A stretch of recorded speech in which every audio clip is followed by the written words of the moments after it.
So, good morning once again to every one of you. Today I am going to discuss the second part of lecture on short stature in children. We all know that there are variety of conditions which are responsible for short stature. So, the etiology is right from before the baby is born, that means from fetal life to the attainment of maturity during adolescence. All this growing phase, you have got variety of factors responsible for short stature in children. Last lecture we have discussed some of the conditions. Today we will discuss about the conditions which are related to the hormones, the endocrine system, and the disproportionate short stature, which is because of basically the bone disorders, either the acquired one or a genetic one. So, the acquired most commonly is a rickets because of deficiency of vitamin D, and bone dysplasias, these are genetic disorders wherein the child has got a disproportion in the body proportions for that particular age. Now, we will also discuss today about how to evaluate a patient of short stature and how to manage and what is the likely prognosis in these various conditions. Now, coming to the endocrine conditions. The most common endocrine conditions which we have come across in children is a thyroid disorders, particularly hypothyroidism, which could be either congenital or a acquired one. When it is congenital, the particular entity is called as cretinism, and it is because of variety of conditions that we will discuss. Then we have got another hormone deficiency, what is called as growth hormone deficiency, which is essentially related to the somatic growth of the child and also related to the sexual development of the child. Then third is the glucocorticoid excess. The cortisol, when it is in excess, that can suppress the growth by a variety of ways that we will also discuss. Then there are certain metabolic conditions like say insulin dependent diabetes mellitus in children, wherein long term insulin dependent diabetic patient do have got a suppression of the growth. Then the other metabolic conditions are mucopolysaccharidosis and mucolipidosis. These are rare conditions, but they can also come in the differential diagnosis of short stature. Then there is a extremely rare condition what is called as a parathyroid disorders, and that too pseudo hypoparathyroidism, wherein the parathormone level is in excess but the end organ insensitivity, that means receptors, they are not sensitive, and therefore you have got a normal or excess of parathormone, but still there is a development of signs related to deficiency of parathyroid, and hence it is called as pseudo hypoparathyroidism. Now let us come to the hypothyroidism. We know that the hypothyroidism is classified either based on the timing of origin, either congenital or acquired. Congenital, they manifest right from fetal life, or more often they may be subclinical or they may be asymptomatic in the neonatal and early infancy phase, but later on they become symptomatic. Then acquired one usually presents by the age of 3 to 4 years onwards. They could be isolated or they could be syndromic, where more than one hormone deficiency is there, particularly when it is related to the panhypopituitarism, where you get multiple endocrine deficiencies. Now it is also being classified as primary, as we know that here it is being shown that when the disease is related to the thyroid gland itself, then it is called as a primary hypothyroidism. When it is secondary to deficiency of pituitary hormone in the form of say thyrotropin hormone or thyroid stimulating hormone, then it is called as a secondary. And when the thyrotropin releasing hormone is deficient from the hypothalamus, then it is called as a tertiary hypothyroidism. So these are the different ways. The most common is primary hypothyroidism, where there is a either a congenital defect in the thyroid or there is a acquired disease of the thyroid. This is one slide, by the side is showing a juvenile hypothyroidism. Now coming to the hypothyroidism itself, congenital hypothyroidism in the newborn infancy period, it manifests, and the most common cause is a dysgenesis. Nearly 80% of the cases, the gland is not developed because of variety of reasons, the aplasia, hypoplasia or ectopic thyroid gland. Such developmental defects, when it occurs, then it leads to hypothyroidism. Then another condition which is not so common is the biosynthetic defect, and it accounts for 20% of the hypothyroidism. In these disorders, almost as a rule, there is the enlargement of the thyroid. So you get a goitrous hypothyroidism, wherein you get a biosynthetic defect and the thyroid tissue undergoes hyperplasia. The most common another cause of hypothyroidism in a community is endemic iodine deficiency, what is called as endemic hypothyroidism or endemic cretinism, wherein there is a deficiency of iodine in the drinking water, and therefore these patients do have got a deficiency of iodine, and therefore they do have got the hypothyroidism. So that is most common. Here also the patient may have got or may not have got a thyroid enlargement. The thyroid enlargement can be present when it is called as again a goitrous hypothyroidism. The other cause is the central hypothyroidism, that is called as a secondary hypothyroidism because of hypopituitarism or transient congenital hypothyroidism. These are rare conditions, and maternal antibody induced is also responsible for transient hypothyroidism in the neonatal and early infancy phase. So these are various causes. Now, in short about congenital hypothyroidism, it's one of the most common, and you find that the incidence ranges from 1 in 1500 to 1 in 3000 newborn babies. It is most commonly a covert, that means detected effectively only by newborn screening. This is very important thing, and therefore all over the world nowadays newborn screening is being adopted. Overt is not common in the newborn period, but manifests after few months of life. They may be subtle or there may be non-specific signs during this period in the form of prolonged neonatal jaundice and sometimes a constipation. Treatment commences, however, before 2 weeks after birth, the baby develops normally, development is normally and with normal mental functions. Congenital hypothyroidism is considered the most preventable cause of mental retardation in children, and therefore the importance lies in the fact the earliest diagnosis and early institution of therapy.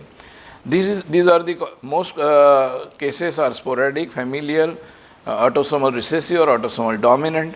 If it is genetically inherited, then ectopic thyroid, as it is being shown over here, it is a lingual thyroid and it produces inadequate T4 thyroxine, and therefore if it is removed altogether, then it can also present with hypothyroidism, or in presence of this also will manifest with hypothyroidism.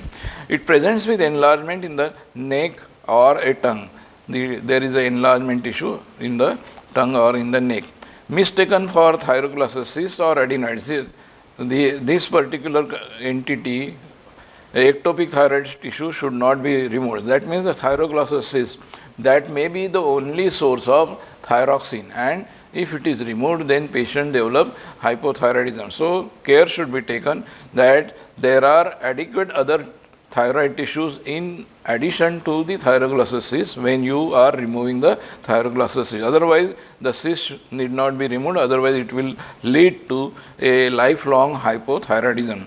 And treatment is of course thyroxine replacement that regresses the swelling most of the times, and therefore surgery is not warranted in most of the cases of these ectopic thyroid tissues. Dysharmonogenesis is somewhat a rare condition. I have not seen a single entity, but that can be one of the cause when there is a significant enlargement of the thyroid tissue. Or the goiter is present. Presents with goiter or well-fed thyroid in the newborn period. Defects in the synthesis of thyroid hormone is there. Central hypothyroidism is uncommon. That is defects in the TSH, that means thyroid stimulating hormone, or thyrotropin releasing hormone production is there. That is what is called as secondary and tertiary. Isolated defects or multiple pituitary hormonal deficiencies occasionally can occur if it is because of secondary hypothyroidism. How they manifest, if at all? The signs may be in infancy in the form of they are lethargic, they are not taking feed regularly every 2 to 3 hourly, they have got a large tongue and therefore they have got a stridor or a throaty sounds, then they have got a coarse faces, there is a depression of the bridge of the nose, and there is an excess of hairs over the forehead, dry skin, hypothermia, and peripheral cyanosis and edema. So that is what are the various signs. They also presents with the jaundice, neonatal jaundice, which gets prolonged beyond 2 weeks of life. If it is so, one should try to investigate and evaluate to find out whether this patient has got a congenital hypothyroidism. Similarly, they can have goiter, particularly if patient is having either endemic hypothyroidism because of iodine deficiency or because of a dysharmonogenesis. They present with umbilical hernia, as it is being shown over in this slide. They present with a umbilical hernia. They have got a wide anterior fontanelle as well as posterior fontanelle. If the posterior fontanelle is palpable beyond 1.5 centimeter at birth and persists up to say 1.5 months onwards, then always suspect whether patient has got a congenital hypothyroidism.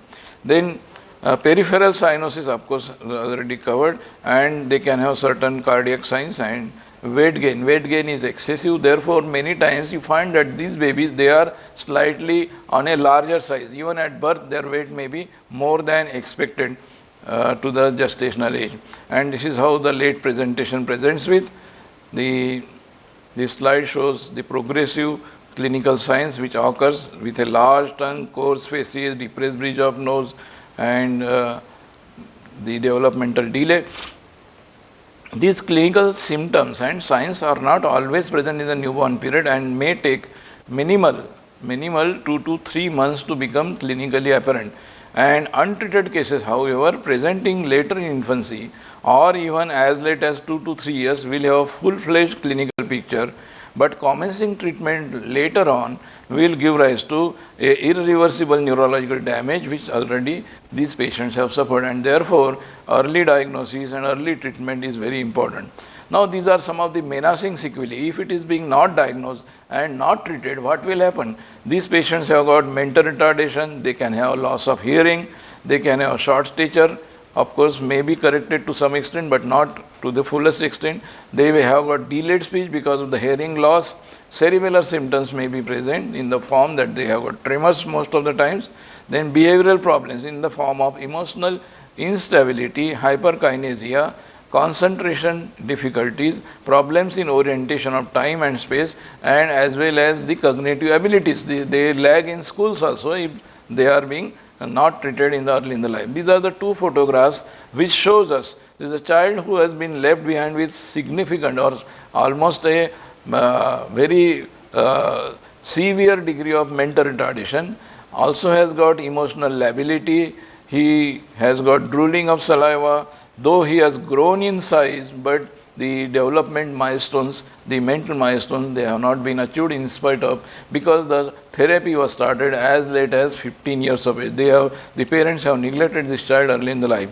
Another child who has got a goiter, probably from the endemic region, and this child was also untreated for a long period of time till the age of say 15 to 18 years of age. He was, when diagnosed, was already 21 years of age. And you see that depressed bridge of nose, coarse faces, goiter, developmental retardation, all these things. So these are the sequelae which these patients do continue to have if they are treated late in life.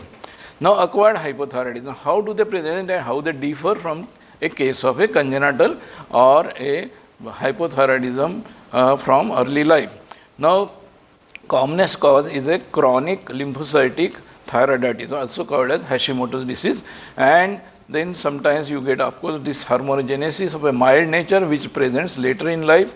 Certain drugs like amiodarone, which is used for cardiac cases, then anti-thyroid drugs like iodides or the radiation, the lithium, and sometimes the viral infections, the systemic diseases like say Down-Turner syndrome, they are associated with a hypothyroidism which develops later in life, may not be present right at the birth. Then of course iodine deficiency is another important cause of a juvenile hypothyroidism.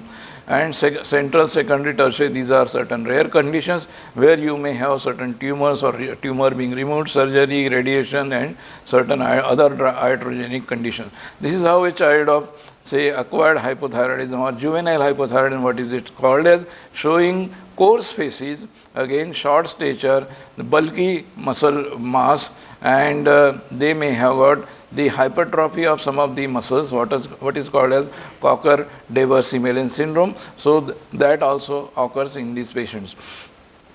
This is a child with a hypothyroidism compared with a normal adult, and how disparity can occur, and their body proportions.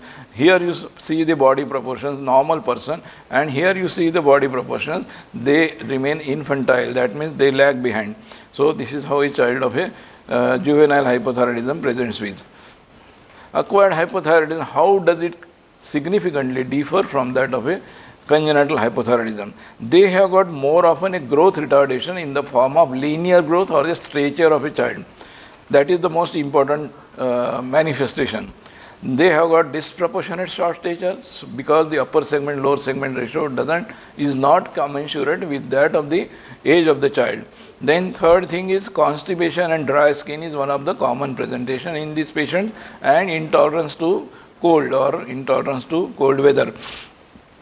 Then their hairs are coarse and features are also coarse. Just now we have seen they have got a depressed bridge of nose, wide space eyes, and excess of hairs over the forehead, and horse voice and mental retardation, that is least commonly seen in this patient, because the brain growth occurs, which we have seen already in the previous lectures, that it occurs maximum in the first 2 to 5 years of age, and therefore the brain gets spared, but the activity becomes sluggish in these patients.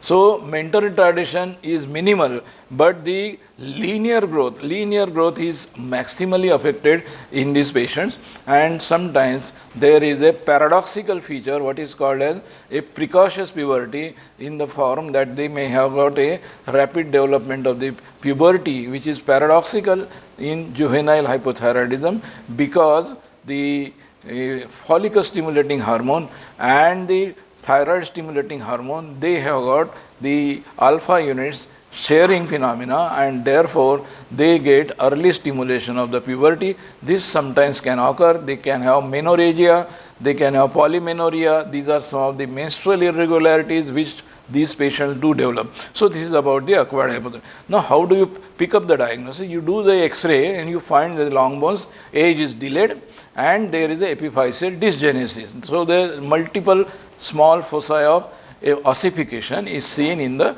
epiphysis. This is about the X-rays. Then you confirm the diagnosis by doing the T3, T4 and TSH estimation. Here you will find that TSH is high and T3, T4 it is lower side. So that will be the diagnostic one. These are my patients right from newborn period, where the patient had jaundice, neonatal jaundice, which was prolonged and was detected right at the age of say 10 days of life, and she was picked up and was treated promptly. So this child now is a gynecologist at Ahmedabad. So this is how the early treatment of the patient can lead to a very successful mental development and the academic achievement of a child.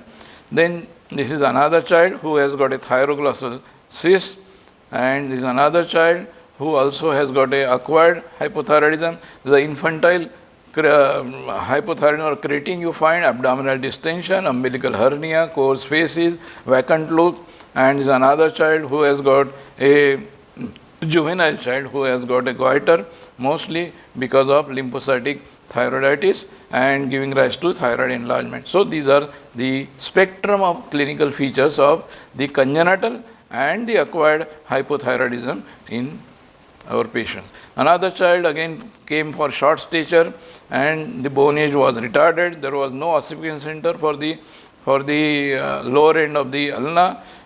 In spite of that, the child was around 8 years of age, and you find that the TSH was more than 100, which is very high, and the T3 and T4 both were low, and this child was treated, and after treatment you find the good response. The length has improved, and you see the facial expressions also has improved.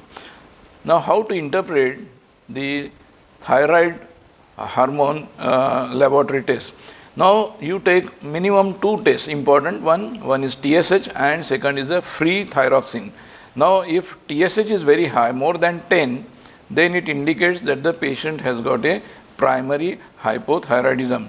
And in these cases, the free T4 either is low or it may be normal because of the compensatory hyperplasia and hypertrophy of the thyroid tissue.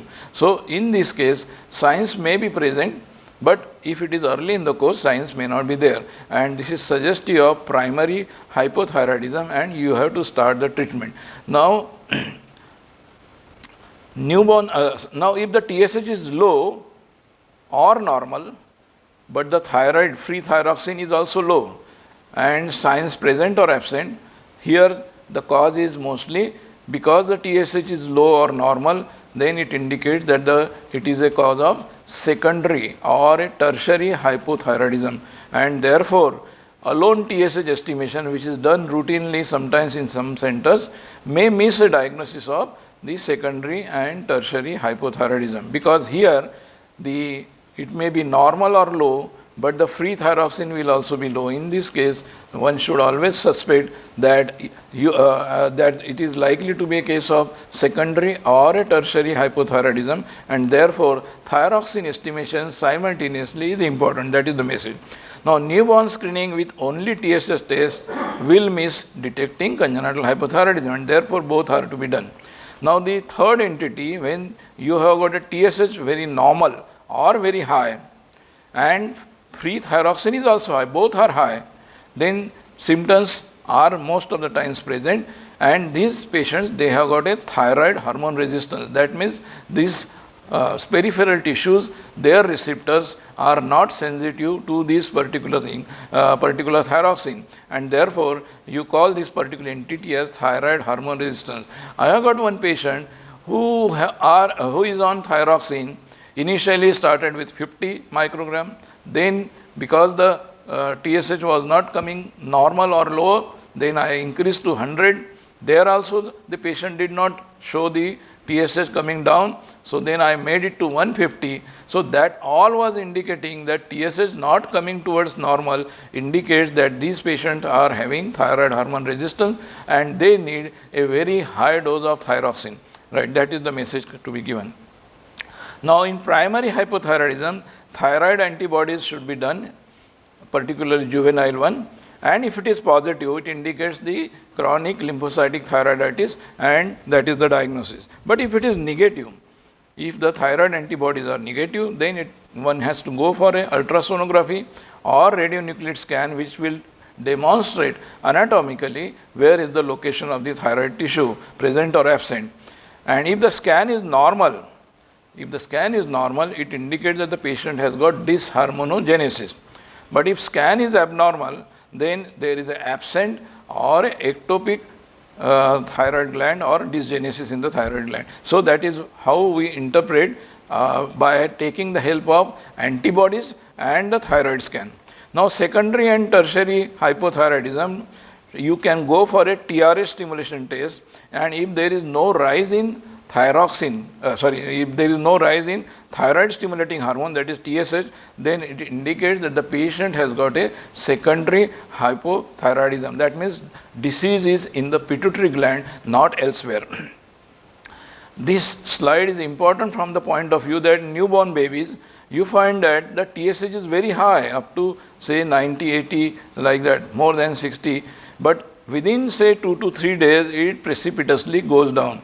This is a physiological response, and therefore age-wise normal values has to be taken in consideration when you are dealing with interpretation of the thyroid laboratory test. So early in the beginning, you have got a high TSH, and even the thyroxine also may be high, and then subsequently after 48 to 72 hours, then it comes to the baseline values. So therefore, after 2 days or 3 days, we do the TSH. Normally we do after 48, 72 hours. Same thing is about the T3 and reverse T3. The reference values for the TSH and free thyroxine is given over here during pregnancy and for the various age groups.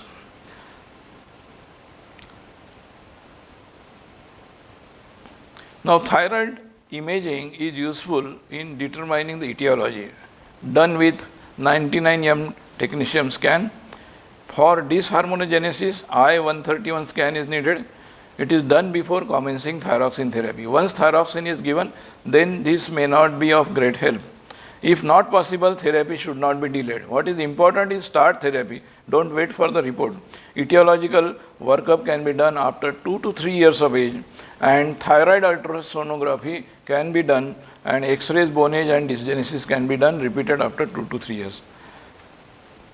Message for hypothyroidism is that all newborn babies should be screened for TSH and free thyroxine by 7 days of life, not later than 7 days.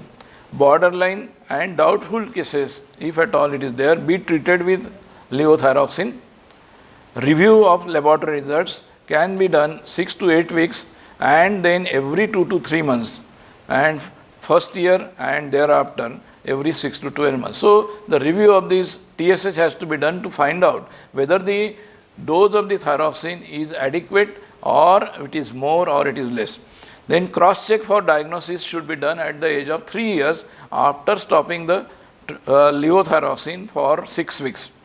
Dose of levothyroxine is high in infancy and adolescence. It should not be compared with that of the adult. Adult needs only small dose, like say 12.5, 25, 50 like that, but the children needs a very high dose because the basal metabolic rate in children is high. Simultaneous iron and levothyroxine should not be administered. So therefore, the thyroxine is administered right early in the morning before the child takes any breakfast, so on empty stomach. And whenever we give thyroxine, there is a catch-up growth, and therefore they need more of vitamin D, they need more of iron, more of calcium, and therefore vitamin D, calcium, phosphorus and iron therapy should be started early in the phase of the disease. Now coming to the second hormone, that is growth hormone therapy or deficiency. Again, it is relatively uncommon, but as high as 1 in 4,000 to as high as 1 in 10,000 individuals, babies born. It could be congenital because of perinatal asphyxia, or genetic, or with brain defects, developmental brain defects, or hydrocephalus, or midline facial defects, and it could be because of acquired conditions like idiopathic infections, radiation, histiocytosis, trauma, tumors and surgery. So there are variety of causes, but most important cause in most of the babies where you find identifiable cause is either perinatal asphyxia, or it could be because of irradiation which is being given, or because of the brain tumor. Now, how these patients manifest? Their birth weight and length is normal at birth because the growth hormone is not considered as essential for the length as well as weight of the fetus. It is a substitute, but it is not a must for their growth. It depends upon the maternal conditions, nutrition and the placental status. So their weight and length is normal at birth. They may present, however, with hypoglycemia. Normally, within 24 to 48 hours, you find that their blood sugar drops down to below 40 or below 30 milligram per deciliter. And in male babies, sometimes there is a micropenis. That means the penis size is very small. How do we decide? The stretch penile length normally should be more than 2.5 centimeter. And if it is less than that, that is one clue that whether the patient has got a hypopituitarism. They present again with prolonged jaundice, could be both, more often the conjugated as well as unconjugated. They can have, when the dentition occurs, they have a single incisor, single central incisor. That also is a marker for hypopituitarism. Then cherubic appearance, that means they are doll-like. Their cheeks are full and they are slightly overweight. growth retardation after 1 year is a common feature. Up to 1 year, it doesn't make any tangible difference as far as the growth is concerned, and the velocity is less than 4 centimeter per year.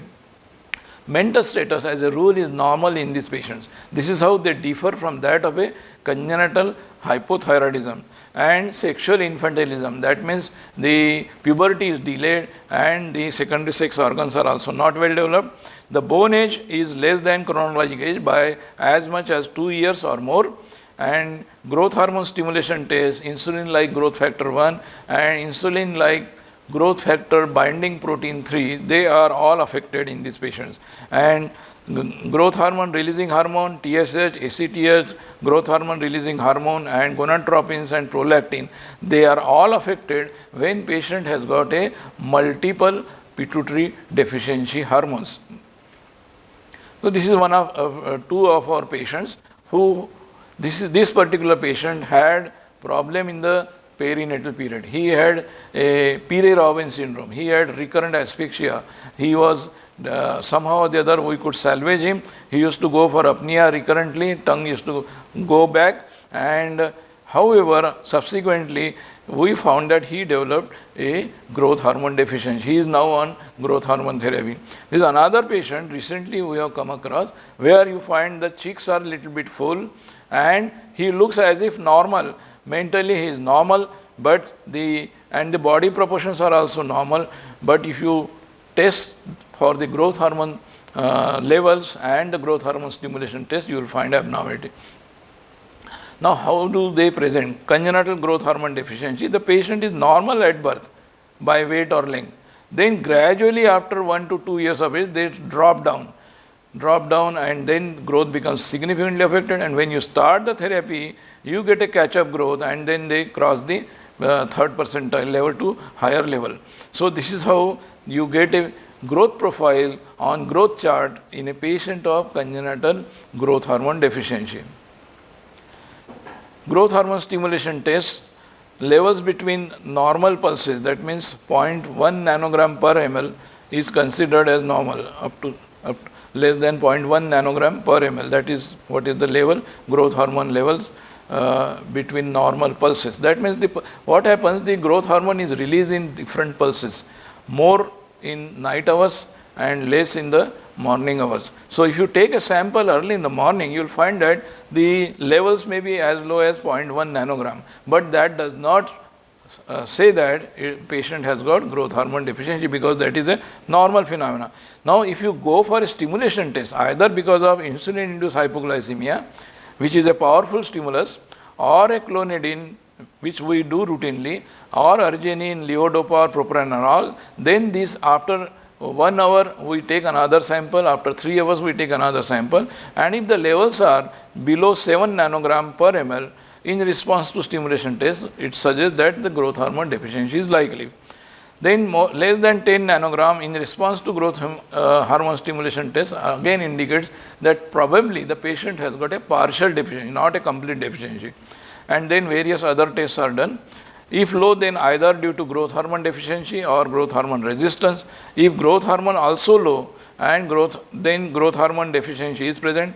If growth hormone normal or high, then it indicates growth hormone resistance. What does it mean? That you do along with that the growth hormone, insulin like growth hormone factor 1 and insulin like growth factor binding protein 3 levels, which are very costly, not done routinely, they are more of academic purpose, and if they are normal, then that rules out the growth hormone deficiency. But if they are low, then what to do? Then either due to deficiency or a resistance of the growth hormone level, and then accordingly it is being categorized. Now coming to the other investigations which are done is X-rays, which for the bone age, then CT and MRI for the pituitary gland, and then karyotyping and gene study for Turner and Noonan syndrome, where also you get associated growth hormone deficiencies, and to rule out other systemic diseases. Now what are the most common conditions which mimic a growth hormone deficiency, and that should be looked before you subject any patient for the growth hormone stimulation test. The most common is a nutritional dwarf. So you must take the history of diet in these patients, whether the diet is adequate or inadequate, and if it is inadequate, you go for various assessments for the nutritional status, and that should be ruled out before this particular is done. Because even in nutritional dwarf, growth hormone may be normal or may be subnormal, but the insulin like growth factor binding protein and insulin like growth hormone binding protein 3, that will be reduced in these patients. So the alone estimation of growth hormone will not help to differentiate. But what is simple single history is about the dietary intake, that is important. Then the constitutional delay in growth and puberty, that is also important, which also mimics, but here there is a spontaneous spurt in the growth after some late period of puberty, and therefore wait and watch may be what is warranted. Here the growth hormone is either normal or just touching towards the normal level. Psychosocial dwarfism, it is another condition where growth hormone levels are reduced and they may behave or look apparently just like a growth hormone deficiency, and certain systemic illnesses which can also present like this. Treatment is give growth hormone, it is a very costlier one. 0.1 units per kg per day is to be given subcutaneous at night time. To start treatment as early as possible is important, because once the bones fuse, then this growth hormone will also not help. So it should be started as early as at least 3 to 4 years of age and should be continued till the bone fuses together. So never delay beyond 7 to 8 years of age, because the growth achieved will not be so good. Growth velocity is maximum in the first year due to catch-up growth. When to stop? Then you can stop the growth hormone by 14 years in females and 16 years male, where you expect the fusion of the epiphysis. And side effects are that growth hormone is also not free from any side effect. You can get a benign rise in intracontention, you can get hyperglycemia, gynecomastia, liver function abnormalities, and sometimes acute pancreatitis. These are some of the abnormalities which you can come across. In multiple pituitary growth hormone deficiency, what has to be done? You start not growth hormone first, but you have to start first of all the cortisol, because that will otherwise precipitate the cortisol deficiency and patient will develop a significant hypoglycemia. So first is to start cortisol 8 to 12 microgram per square meter per day. This is followed by then thyroid hormone replacement, and then followed by growth hormone treatment, and lastly you start the sex steroid replacement after 12 years in female and after 14 years in boys, to provide adequate time for the growth hormone therapy to occur. Otherwise, if you start sex steroids early, that all gets converted into estrogen. Estrogen helps in fusion of the epiphysis, and that will lead to the short stature ultimately. So therefore, this chronology is to be followed. First cortisol, then the thyroid, then the growth hormone, and last but not the least the sex steroid. This is how the protocol is to be followed when there is a multiple pituitary hormone deficiency. These are the pen sets where automated pen type growth hormone is available. You mark it and can give it. The parents or the patient themselves give it, and you find this graph shows the growth spurt after giving the growth hormone therapy. Coming to the third entity where you get a short stature is a Cushing disease. Now this could be again because of two organ problem. One is the problem in the pituitary, where pituitary adenoma, microadenoma, or a adrenal disease where you get either adenoma, hyperplasia, or even carcinoma in younger children. They can be responsible for the Cushing disease.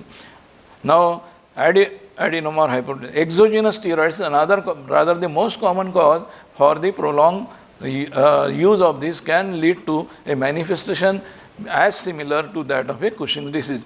Then they present, how do they present? The triad is there, obesity is there, mooning of the face is there, buffalo hump obesity is there, and you find that they have got hypertension, they have got the striae and hyperpigmentation because of the ACTH. This is particularly common, hyperpigmentation, in a patient who has got a pituitary adenoma, right?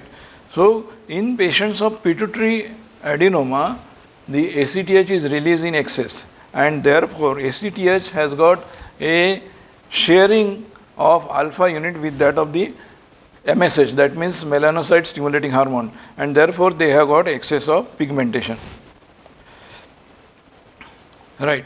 So coming to the clinical features, they also has got virilization. Whenever there is a carcinoma of the adrenal gland itself, they produce excess of androgens as well, and that leads to virilization of the secondary sex characters. The bone maturation, of course, is enhanced, and serum and urine cortisol levels are increased, and overnight dexamethasone suppression test. Why this test is done? To find out whether there is plain simple hyperplasia or a carcinoma.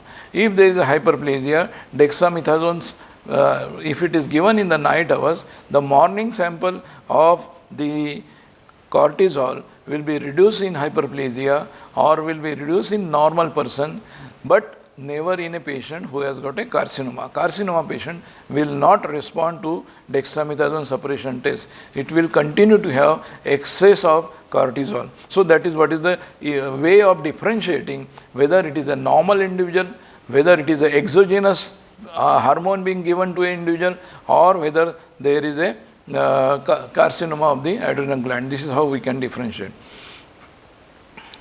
The common causes are pituitary adenoma. The treatment is, here we can go for surgery, and first episode of surgery can lead to 80% cure, but not always, and sometimes you get a recurrence also, then you can go for the second surgery. Then in these patients radiotherapy can be done, and in case of adrenal disease, of course, bilateral adrenalectomy, there is a risk of Nelson syndrome when both the adrenals are removed in patient who has got hyperplasia or carcinoma. Here there is an increase in the size of the pituitary adenoma, that is called as the Nelson syndrome. The medical treatment are variety of drugs which are not so commonly used. Their efficacy is also limited. So this is how a patient presents with Cushing syndrome. This is one of our patient who had a adenoma of the adrenal gland. He had way back in October 2003, this Master Vasu, 5.5 years old, he had excessive appetite, weight gain, development of pubic hairs, facial hairs, but there was no headache, vomiting, visual disturbances, vital signs were normal, BP was also normal. He had a stocky build, generalized obesity was there, mooning of the face was there in this particular child, and he had some development of the hairs at the age of 5.5 years. Right. Then when his MRI was done, it showed a adenoma in the left adrenal gland markedly enlarged and shows normal contour. So possibility that this was a adenoma, and right adrenal normal. Then in May 2004, he had a significant development of the changes and he underwent a surgery. This is a surgery scar. He underwent surgery at the KEM hospital, Mumbai. And this was before surgery and this is after surgery, how the patient presented and responded to surgery. This was before surgery and this is after surgery being removed. Now coming to the fourth condition, that is called as pseudo-hypoparathyroidism. This is a condition where parathyroid hormone is producing a hormone, but that hormone is not having an effect on the target organs, the receptor insensitivity. Therefore, it is called as pseudo-hypoparathyroidism. They present with short stature, one of the genetic presentation. They have got a stocky build, mooning of the face is there, and they have got certain dysmorphism in the acral part of the limbs, and here you find that there is a shortening of the third and fourth metacarpal,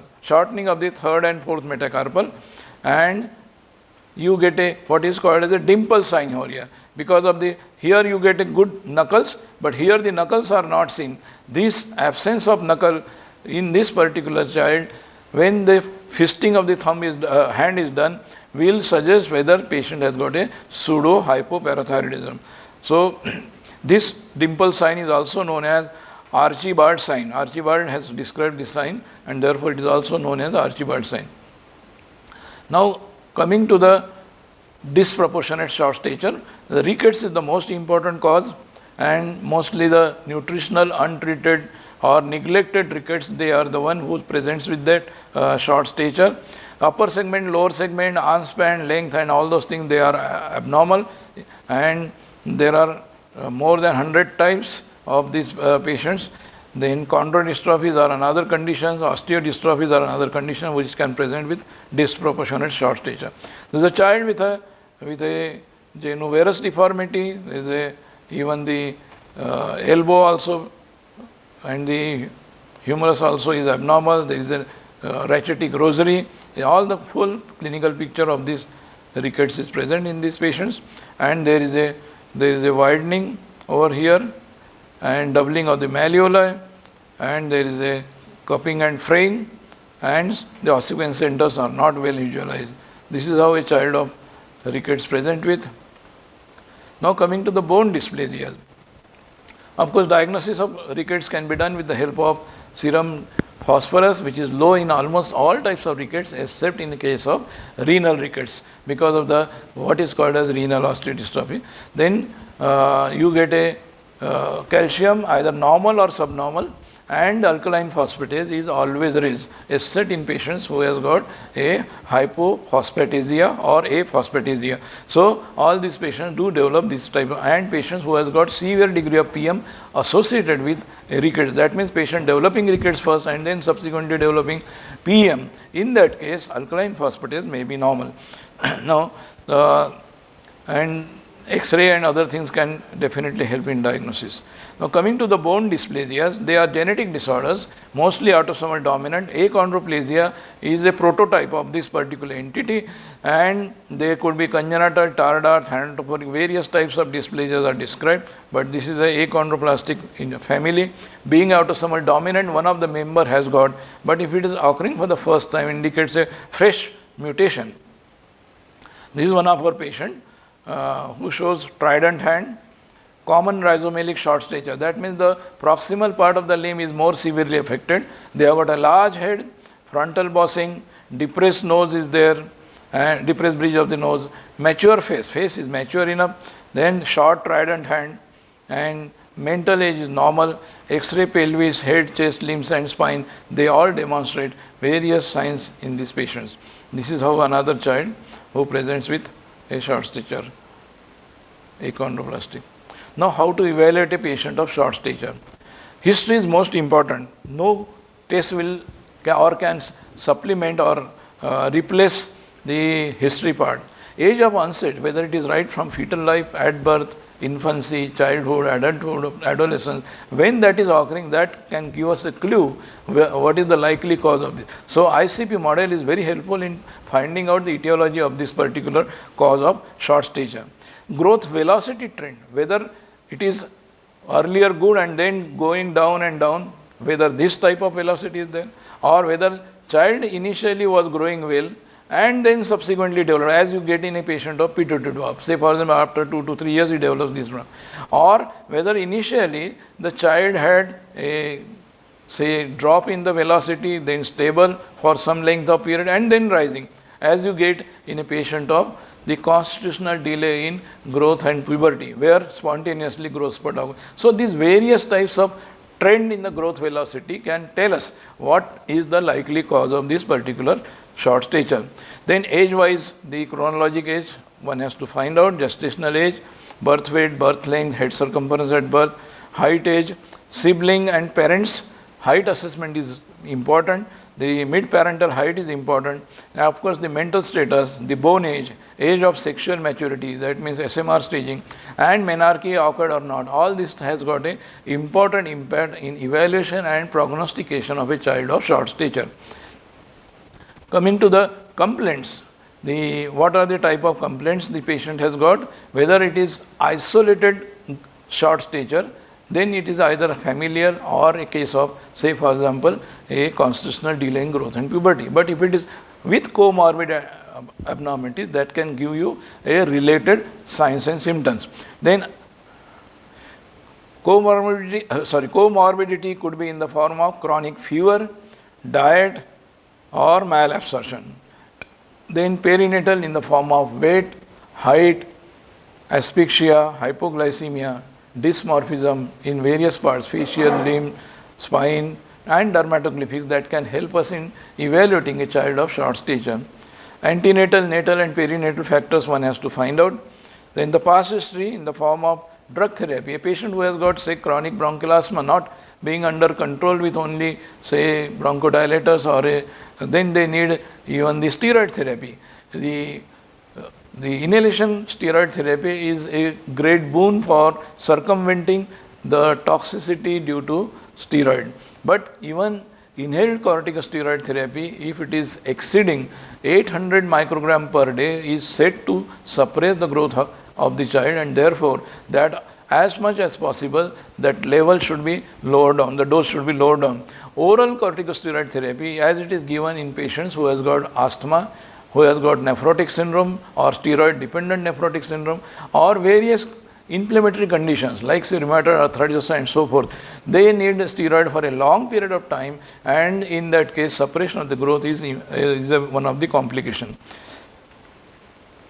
Developmental assessment, isolated or syndromic, that we have to find out. Family history of dwarfism, puberty delay, for particularly in father, if child is a male child who has got this problem, endocrine disorder similarly, and family psychodynamics, abuse and discordance in the family is all important, which can have an important bearing on the short stature.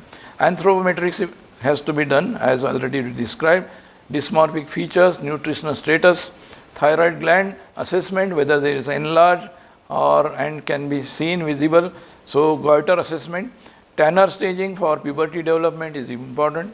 Head to toe examination for systemic evaluation, and whether chronic anemia, so you have to see for pallor and hypertension in case patients of renal disorders.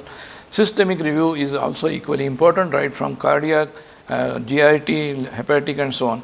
So neurological examination includes developmental history, intelligence quotient, psychometric assessment, then visual acuity and visual fields, particularly in pituitary tumors, the fundus examination, nystagmus present, whether there is a cerebellar disease or not, signs of hydrocephalus, and focal signs neurological. Lab evaluation, it is being graded as level 1, level 2 and level 3. For a convenience, all investigations are not needed in each and every patient. So the investigations has to be tailor-made as per or commensurate with the clinical signs and symptoms. So the growth chart is equally important. It's one of the most important one which is required in almost all patients.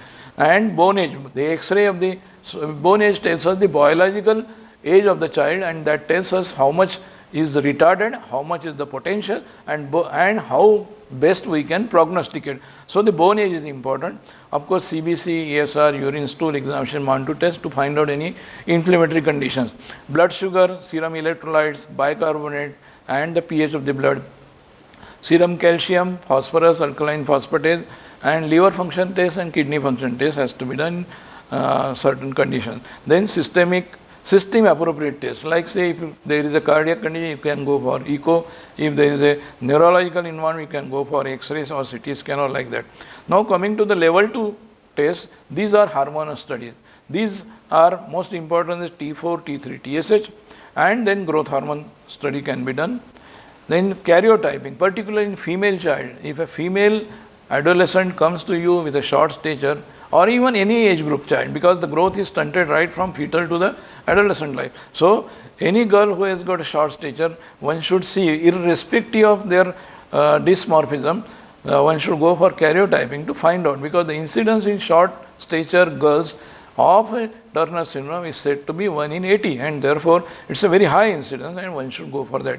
Then you have got growth hormone, insulin-like growth factor, 17 ketosteroid, cortisol assay, and dexamethasone suppression test, and anti-gliadin and TTGA, Saccharomyces cerevisiae test in case of inflammatory bowel disease, CT MRI scan, ultrasonography, IVP, MCU, and iontophoresis. All these are the level 3 tests. So this is how sequentially one can go for the test. If your diagnosis is not met with these tests, then you go for the second, then you go for the third. But all investigation need not be done in each and every patient. Bone age importance I already mentioned. Skeletal maturity, residual growth potential, correlates with SMR, helps in adult height prediction, and bone age less than chronologic age is present in almost all short children except in familial short stature and in precocious puberty. Precocious puberty patients, they have got a higher bone age, and then ultimately there is a fusion, and then ultimately the stature becomes short. This is how the various methods are there. The TW method, 13 bones are taken into consideration, and this is the Grulich and Pice chart, wherein we can compare the patients with that of this particular chart and find out what is the bone age of the child. Management part, assessment very important, prediction is also important because parents are all the while concerned about it, and then counseling. Prevention and early treatment of orthopedic and other complications. So, the assessment is equally important, height prediction and counseling of the parents is equally important. Then prevention and early treatment of orthopedic and other complications has to be done. Vocational guidance and genetic counseling. Medical management, in normal variant short stature, no drugs are required. Occasionally you can give oxandrolone. Then methyl testosterone is given in very anxious parents where they have got a constitutional delay in growth and puberty. Human chorionic gonadotropin is given in these patients sometimes. Then Turner syndrome patients, again growth hormone therapy, then estrogen therapy and progesterone therapy. Thyroxine in patients of hypothyroidism, diet therapy in PM, renal tubular acidosis and gluten-induced enteropathy, surgery in case of pituitary microadenoma and craniopharyngioma and adrenal tumors. Osteotomies for limb lengthening and spinal fusion in bone dysplasias. Summary, short stature is a multifactorial disease. There are a variety of conditions, and history anthropometric growth charts are crucial for diagnosis. Benign and treatable group is to be identified. Tailored investigation, early diagnosis and treatment is rewarding all the while. Destined short individuals to be promoted for alternative hobbies and vocations where height does not confer the great advantage. That is all about the short stature. Thank you very much.